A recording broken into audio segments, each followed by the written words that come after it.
हमने यहाँ पर तो इमेज फॉर्मेशन के बारे में पढ़ लिया। अब हम बात करने वाले हैं अपने अगली इमेज फॉर्मेशन के बारे में। ठीक है, अगली इमेज फॉर्मेशन देखिए क्या है। जब हम अगली इमेज फॉर्मेशन की बात करेंगे तो अभी देखिए कहाँ पे था ऑब्जेक्ट, इन्फिनिटी पे, फिर ऑब्जेक्ट किस पे आया, बियॉन्ड 2f1 के। अब ऑब्जेक्ट कहाँ पे आएगा, इन्फिनिटी से किसका, बियॉन्ड 2f1। अब कहाँ पर आएगा, when object is eight 2f1। अब जब ऑब्जेक्ट 2f1 पर आएगा कब, देखिए क्या होगा। जब ऑब्जेक्ट 2f1 पर आएगा, ये f1, ये 2f1, ये f2 इक्विडिस्टेंस और ये 2f2। ऑब्जेक्ट 2f1 पर है, पहली रे जो चलेगी वो कहां से चलेगी, ऑब्जेक्ट के टॉप से। ये o डैश ऑब्जेक्ट है। ठीक है, कैसे पास होगा आप जानते हैं, कहां पे पास होगा, ये सीधा सीधा f2 से पास हो जाएगी रे। ठीक है, ओके, ये f2 से पास होगी। क्लियर। फिर जो दूसरी रे जाएगी वो कहां से जाएगी, वो ऑप्टिकल सेंटर से जाएगी। ऑप्टिकल सेंटर से जाएगी और कहां पे कट करेगी, ये देखिए बिल्कुल एग्जैक्ट इस जगह पे, विदाउट एनी डेविएशन, बिल्कुल इस जगह पे कट की। अगर हम इसको 2f1 लिख लें जगह पर 2f2 सॉरी, तो देखिए आपने एग्जैक्टली कहां पे टच की, ये देखिए इस जगह पर। ठीक, कहां पे ऑब्जेक्ट था, 2f1। इमेज कहां बनी, मतलब सीधी सी बात है, अगर 2f1 पर होगी तो ऑब्जेक्ट की इमेज कहां बनेगी, i डैश कहां बनेगी, 2f2 पे बनेगी। ओके, ठीक है। तो ये क्या है, ये ऑब्जेक्ट था। ठीक, ये हुई इमेज कहां पे बनी, एट 2f1 सॉरी 2f2। कहां पे बनी, 2f2 पे। नेचर कैसा हो गया इसका, अगर हम नेचर की बात करें तो नेचर जो होगा वो कैसा होगा, वो होगा रियल इन्वर्टेड, और अब जो होगा वो ऑब्जेक्ट के ही साइज का होगा, same size of object, same size of object. Clear. ठीक है, देखिए मैंने क्या कहा था कि जितना ऑब्जेक्ट इधर पास आता जाएगा इमेज उतनी ही इधर खिसकती जाएगी। ठीक है ना, शिफ्ट होती जाएगी। अब हमारे पास क्या है, when object is at between या is object is between 2f1 and f1। अब ऑब्जेक्ट कहां पर हो, 2f1 और f1 के बीच में कहीं हो। ठीक है ना,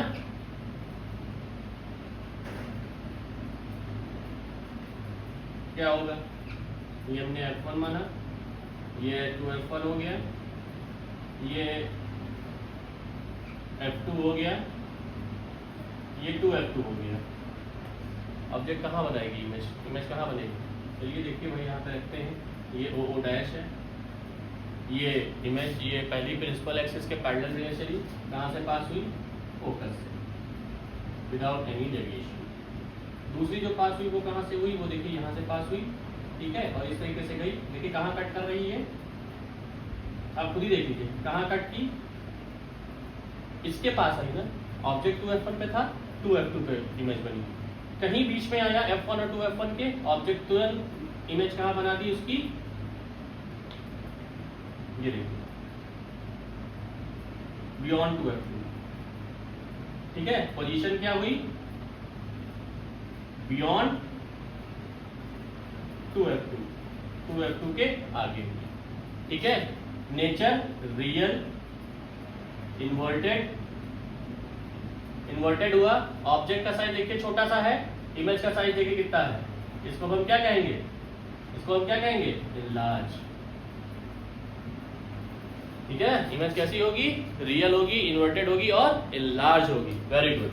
ठीक, आइए अब देखते हैं, अब क्या है, व्हेन ऑब्जेक्ट एट f1। अब जब ऑब्जेक्ट f1 पर हो, f1 पर हो तब क्या होगा, देखिएगा समझिएगा। ऑब्जेक्ट जब f1 पर है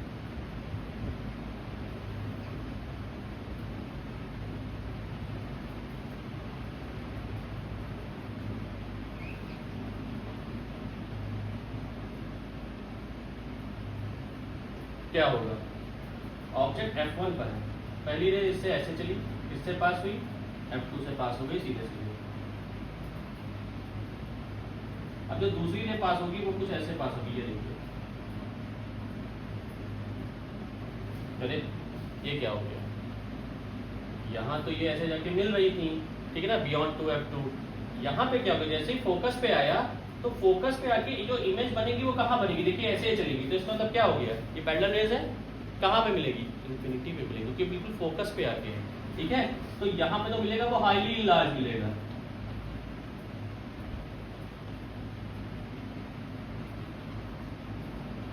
ठीक है, हाईली लार्ज मिलेगा। कहाँ पे मिलेगा, एट इन्फिनिटी पे इमेज बनेगी।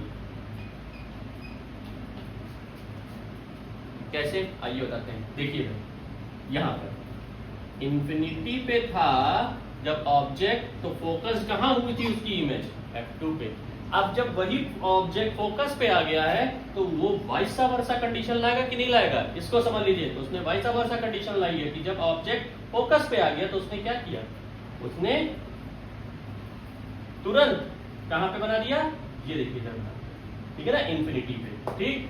ये हमारे पास मेनली इतने टाइप की इमेज है। एक और होती है इसमें कि जब हम कहते हैं, तो सब आप पहले तो इसको समझ गए कि नहीं समझ गए, कि when object is at F1, object जब हमारा F1 पे आ गया, फोकस पे आके सेट हो गया, तो पहली रे जो उससे चली वो प्रिंसिपल एक्सिस के पैरेलल चली, वो F2 से पास हुई, दूसरी ऑप्टिकल सेंटर से पास हुई, और इस तरीके से पैरेलल होगी, जो कहां पे मिली, इन्फिनिटी पे मिली, ठीक है। अब यहाँ पर ये चीज बहुत इंपॉर्टेंट है, क्यों, क्योंकि आपने ये चीज अब देखी कि यहाँ पर अगर ऑब्जेक्ट थोड़ा सा यहाँ और शिफ्ट हो, किधर शिफ्ट हो, F1 और ऑप्टिकल सेंटर के बीच में, तो ये क्या करेगी, ये और ऐसे डाइवर्ट हो जाएगी, ये पाथ थोड़ा सा बढ़ जाएगा, है ना, ये वाला जो रिफ्रैक्टेड रे का पाथ है वो बढ़ जाएगा, गैप बढ़ जाएगा, तो ये कहाँ बनाएगा, ये इधर बनाएगा, ठीक है ना, इसी साइड, जो हम उसको बैक ट्रेस करेंगे तो इसी साइड बनाएगा, ठीक। तो वो इरेक्ट होगी, ठीक है, और इन्वर्ट, वो आपकी कैसी होगी, इन्वर्टेड नहीं, इरेक्ट होगी और वर्चुअल होगी, ठीक। तो मेन ये हमारी जो है ये 5 कंडीशंस हैं। इन 5 कंडीशन के बेस पे हम जहां जहां देख रहे हैं कि ऑब्जेक्ट जहां जहां पे रखा है, तो when object is placed from a distance, या object is placed from a optical centre, object is placed at, तो उसकी डिस्टेंस कहां से मेजर की जा रही, ऑप्टिकल सेंटर से मेजर की जा रही, तो वो डिस्टेंस क्या कहलाएगी, वो डिस्टेंस कहलाएगी ऑब्जेक्ट डिस्टेंस कहलाएगी, वो क्या कहलाएगी, वो ऑब्जेक्ट डिस्टेंस कहलाएगी, क्लियर। जिधर इमेज बन रही है वो क्या कहलाएगी, वो इमेज डिस्टेंस कहलाएगी, वो क्या कहलाएगी, इमेज डिस्टेंस कहलाएगी, ओके, ठीक है, समझ में आ गया, ठीक। तो ये कुछ हमारे पास क्या थी, कॉन्वेक्स लेंस से इमेज फॉर्मेशन के रे डायग्राम्स, जो कि बहुत इंपॉर्टेंट है, जो कि बहुत ज्यादा इंपॉर्टेंट है, इनको तैयार कर लीजिए, इनकी खूब प्रैक्टिस करिए, रे डायग्राम को फ्री हैंड बनाने की कोशिश करिए, जितना हो सके फ्रीली हैंड। फ्री हैंड का मतलब होता है जैसे मैं अभी बना रहा था, कोई भी कंपास, कोई भी प्रोटेक्टर किसी का भी यूज ना करते हुए, क्यों, जब आप फ्री हैंड बनाएंगे तो एग्जाम में उतने ही इजीली आप बना पाएंगे, ठीक है, और न्यूमेरिकल को उतने ही इजीली आप टच कर पाएंगे, ओके। खूब अच्छे से प्रैक्टिस करिए, ये बोर्ड एग्जामिनेशन के लिए बहुत इंपॉर्टेंट है, बहुत इंपॉर्टेंट है, बहुत ज़्यादा इंपॉर्टेंट है, क्योंकि कुछ ऐसे न्यूमेरिकल आते हैं जिन पे हम डायग्राम ड्रॉ करके ही हम उसका आंसर फाइंड कर सकते हैं इजीली, ठीक है ना। तो उम्मीद करता हूँ आपको समझ में आया होगा बच्चों। खूब ढेर सारा लाइक करिए, शेयर करिए, सब्सक्राइब करिए मेरे चैनल को, और ऐसे ही मैं आपको खूब मन लगा के, खूब जी जान से आपका बोर्ड एग्जामिनेशन तैयार करा दूंगा, साथ ही आपका कॉम्पिटिटिव, ठीक है। अच्छे से आप खूब लाइक करिए बच्चों, थैंक यू सो मच।